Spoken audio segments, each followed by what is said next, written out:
ये पपीते का पेड़ है। पका पपीता कोई तोड़ लिया है।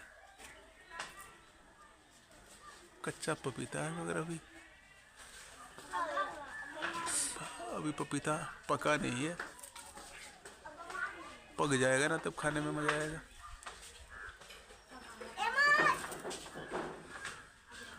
पकने पे ही मजा आएगा। कोई तो कच्ची है, कच्ची का सब्जी भी खाने में मजा आएगा।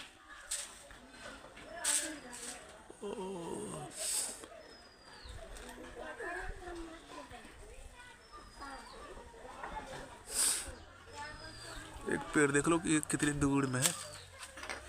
ओ माय गॉड, बहुत दूर में है।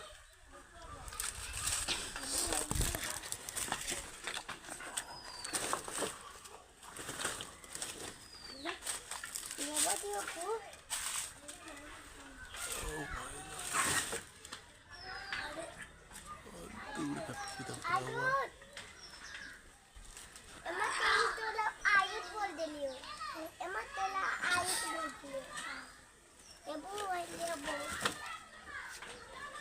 पपीता